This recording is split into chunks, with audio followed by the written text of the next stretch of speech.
बिस्मिल्लाहिर्रहमानिर्रहीम। अस्सलाम वालेकुम नाज़रीन, मैं अहमद फ़वाद हूँ और आप मेरा यूट्यूब चैनल देख रहे हैं। नाज़रीन, एक बड़ी ब्रेकिंग न्यूज़ के साथ आज के व्लॉग में आपकी खिदमत में हाजिर हुआ हूँ और बड़ी ब्रेकिंग न्यूज़ ये है कि जनरल बाजवा की जानिब से अपनी गलती का एतराफ़, ये मामला क्या है, इस हवाले से कुछ तफ़सीलात आपके सामने रखूँगा। जनरल फैज़ हमीद और जनरल बाजवा की हंगामी मुलाकात और प्लस इसमें एक चीज़ मैं ऐड करूंगा कि जनरल फैज़ हमीद दोबारा DGISI तैनाती, इस हवाले से भी कुछ डिटेल्स हैं, वो भी आज के व्लॉग में मैं आपके सामने रखूंगा। और आखिर में इमरान खान साहब को एक ग्रीन सिग्नल जो है वो दिया गया है।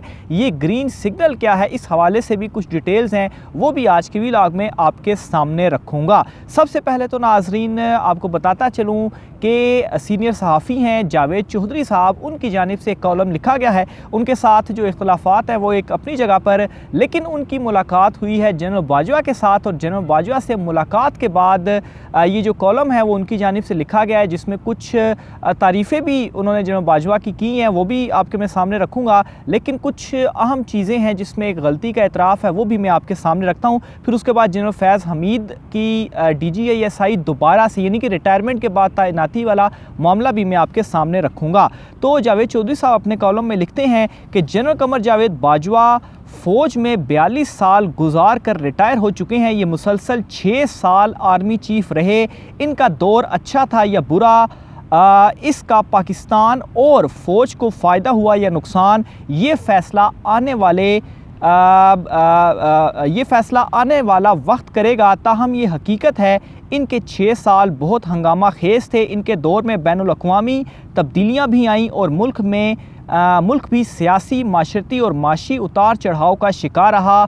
चनाचे मुस्तकबिल की सियासी और अस्करी दोनों क़यादतों को चीन, भारत, अफ़गानिस्तान, अमेरिका, UAE, सऊदी अरब और रूस से डील करने के लिए बार बार जनरल बाजवा से मशवरे की ज़रूरत रहेगी, क्योंकि इन तमाम मुल्कों के साथ ताल्लुकात में जनरल बाजवा ने काम भी किया और इनकी क़यादत से ज़ाती ताल्लुकात भी अस्तवर किए। मुझे 22 दिसंबर को जनरल बाजवा के साथ 6 घंटे गुजारने का मौका मिला। ये अपने ज़ाती घर में शिफ्ट हो चुके हैं। इनका घर इनकी बेगम ने ख़ुद बनवाया। अच्छा, ये इसमें जनरल बाजवा साहब के हवाले से काफ़ी ज़्यादा उनकी तारीफ़ें और उनके बेगम के हवाले से काफ़ी सफाई सुथराई का जो है वो ख़्याल रखती है। उनका घर जो है वो बड़ा खूबसूरत है, तो इस हवाले से उन्होंने थोड़ा सा लिखा, इसको मैं स्किप करूँगा और मज़ीद जो है वो मैं यहाँ से आगे बढ़ूँगा। और आगे वो लिखते हैं अपने कॉलम में, ये पूरी ज़िंदगी सामने मौजूद ख़ातून को बहन, बेटी और माँ कहते और समझते रहे और बेगम साहिबा इनके इस रवैये की मोतरफ़ हैं और इनके दोनों बेटे आला तालीम याफ्ता हैं। बेगम साहिबा को वालिद की तरफ से जो कुछ मिला वो उन्होंने बेटों की तालीम पर ख़र्च कर दिया। इनके एक समधी साबिर मिट्ठू लाहौर में प्रॉपर्टी के कारोबार से वाबस्ता है। ये अमीर हैं लेकिन ज़्यादा पढ़े लिखे नहीं हैं। लोगों को ये रिश्ता बेजोड़ महसूस होता था, लेकिन असल हकीकत ये है साबिर मिट्ठू खुद ज़्यादा पढ़े लिखे नहीं, मगर उन्होंने अपने बच्चों को आला तालीम दिलाई। जनरल बाजवा की बहू महानूर जो है वो बर्कले की ग्रेजुएट हैं और ये वो इदारा है जिसमें जुल्फ़िकार अली भुट्टो पढ़ते रहे हैं।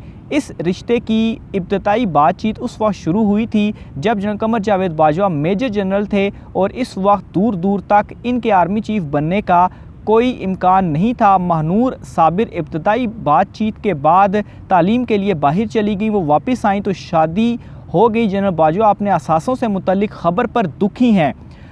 ये जानते हैं FBR के एहलकारों ने 20 लाख रुपए लेकर 50 लोगों का डेटा लीक किया और रिपोर्टर ने साबिर मिट्ठू के असासे इनके खाते में डालकर इन्हें बदनाम कर दिया। ये अब अपने असासों का फॉरेंसिक ऑडिट करा रहे हैं। 1980 से जब इनकी तनख्वाह 1450 रुपये थी और ये जब 29 नवंबर 2022 को रिटायर हुए, ये अपने 42 साल के एक एक पैसे का हिसाब देंगे और फिर फॉरेंसिक रिपोर्ट पब्लिक कर देंगे। ये अपने वालिद और अपनी वालदा से अकीदत की हद तक मोहब्बत करते हैं।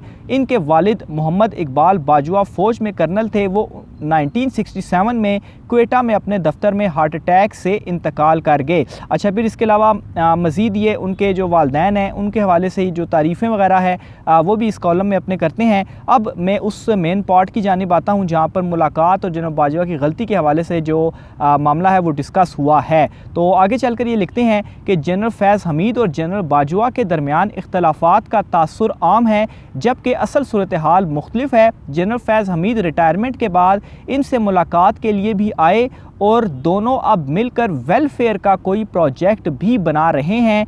मलिक मोहम्मद अहमद ख़ान इनके समधी साबिर मिठू के दोस्त हैं और इनके ज़रिए इनसे इनका राब्ता रहा, लेकिन इन मुलाकातों के दौरान कभी मलिक मोहम्मद अहमद ख़ान ने इमरान ख़ान के ख़िलाफ़ बात की और ना जनरल साहब ने इन्हें करने दी। मोहम्मद ज़ुबैर जनरल बाजवा के मामूज़ाद अंजुम वड़ाइच के दोस्त और क्लास फेलो हैं। ये अंजुम वड़ाइच के रेफरेंस से इन्हें मिलते थे। अलीम ख़ान के ससुर राजा मोहम्मद साबिर मरहूम इनके ससुर जनरल एजाज़ अमजद के दोस्त थे और इस ताल्लुक़ से इनकी अलीम ख़ान से 3 मुलाकातें हुईं। जहांगीर तरीन इमरान ख़ान को लेकर पहली बार इनके घर आए थे। ये इमरान ख़ान की चंद खूबियों के आज भी मोतरिफ़ हैं, तहम ये बार बार जिक्र करते हैं। नवाज़ शरीफ ने इन्हें हमेशा इज़्ज़त दी। इनका मियाँ नवाज़ शरीफ से 2017 के बाद सिर्फ एक बार टेलीफोन पर बात हुई और वो भी उन्होंने बेगम कलसूम के इंतकाल पर ताज़ियत के लिए मियाँ साहब को फ़ोन किया था। ये इमरान ख़ान की काबीना के चंद वज़रा की कारकर्दगी और मेहनत की तारीफ़ करते हैं। बिलखसूस ये हफीज़ शेख की अप्रोच को याद करते हैं। फ़रोग़ नसीम की भी तारीफ़ करते हैं। उस्मान बुज़दार और शहज़ाद अकबर को इमरान ख़ान की नाकामी की बड़ी वजह करार देते हैं। ये दुनिया से 13.5 अरब डॉलर पाकिस्तान लेकर आए थे। फैटिफ रैकोडिक अफ़गानिस्तान, चीन, सऊदी अरब, UAE, कतर और अमेरिका के साथ सिफारतकारी इनके अहम काम हैं। मुझे महसूस हुआ फ़ौज को न्यूट्रल करना और सियासत से बाहर लाना इनका मुश्किल तरीन काम था और ये इसे दुरुस्त अप्रोच भी समझते हैं। ये समझते हैं मुल्क सिर्फ जमहूरियत, माशी इस्तेहकाम और डायलॉग से चल सकता है। ये समझते हैं सियासतदानों को एक दूसरे के साथ बैठकर बातचीत के ज़रिए अपना बोझ खुद उठाना चाहिए ताकि फ़ौज सिक्योरिटी पर तवज्जो दे सके। अच्छा, इसके अलावा भी मज़ीद ये आगे कुछ जो है वो एक पैराग्राफ लिखते हैं, लेकिन असल जो इनकी गलती का एतराफ़ है उस पैराग्राफ के ऊपर मैं अब आता हूँ। आगे वो लिखते हैं, मुझे महसूस हुआ ये एक्सटेंशन को अपनी बड़ी गलती समझते हैं और इस पर इन्हें बहुत अफसोस है, मगर ये सच है इमरान ख़ान ने इनको एतमाद में लिए बगैर ये फ़ैसला किया था, ताहम इन्हें इनकार कर देना चाहिए था। लेकिन अफ़गानिस्तान, भारत और दाखिली मामलात इस वक्त तक इतने उलझ चुके थे कि ये मजबूर हो गए, मगर ये इस मजबूरी के बावजूद इसे अपनी गलती समझते हैं। ये रिटायरमेंट के बाद पाकिस्तान में रहेंगे और किसी दूसरे मुल्क में आर्जी या मुस्तकिल रिहाइश इख्तियार नहीं करेंगे। तो आगे भी चलकर मज़ीद जो है वो ये काफ़ी कुछ लिखते हैं, लेकिन इसमें जो एक मज़ीद जो मुलाकात वाली बात कही और दूसरा ये जो एक्सटेंशन थी इसे वो एक बड़ी गलती करार देते हैं। ये जावेद चौधरी साहब ने लिखा अपने कॉलम में कि इन्हें ये चीज़ महसूस हुई और उन्हें एक्सटेंशन नहीं लेनी चाहिए थी और वो इस चीज़ को अपनी गलती समझते हैं। आगे चलकर नाज़रीन, जनरल फैज़ हमीद के दोबारा DGISI के हवाले से भी कुछ डिटेल्स में आपको शेयर करता चलूँ। माजी में ये एक मिसाल मौजूद है कि एक रिटायर फ़ौजी अफसर को भी जो है वो DGISI गालबन जो है वो लगाया जा चुका है। तो इसलिए जहाँ तक जनरल फैज़ हमीद की रिटायरमेंट और दोबारा वापसी का ताल्लुक़ है, तो अगर जनरल फैज़ हमीद को दोबारा DGISI तैनात किया जो है वो वहाँ पर लाना चाहा तो वो दोबारा आ भी सकते हैं। आखिर में नाज़रीन, इमरान ख़ान साहब के हवाले से भी कुछ डिटेल्स में शेयर करता चलूँ कि इमरान ख़ान साहब को भी ग्रीन सिग्नल जो है वो मिल चुका है और सोर्सेस की जानिब से ये बताया जा रहा है कि जनवरी में जो PDM है उसका एक बड़ा बुर्ज जो है वो उनसे अलहदा होने जा रहा है और इसके सिलसिले का आगाज़ इस तरह से भी हो चुका है कि आसिफ ज़रदारी शदीद इस वक्त नाराज़ हैं नून लीग से, प्लस मौलाना फजल रहमान जो हैं वो भी शहबाज शरीफ से नाराज़ और गिले करते हुए इस वक्त दिखाई दे रहे हैं। और नवाज़ शरीफ और आसिफ ज़रदारी का एक क्लैश भी हुआ था, पंजाब वाले मामले के ऊपर जब आसिफ जरदारी को नाकामी हुई थी कि वो पंजाब में कोई भी MPA जो है वो नहीं तोड़ पाए, ना ही PTI की तरफ से और ना ही काफ लीग की साइड से। और यहाँ तक भी जो तफसीलात हैं वो सामने आ रही हैं, दावे किए जा रहे हैं कि अप्रैल मई में इलेक्शंस जो हैं वो फाइनल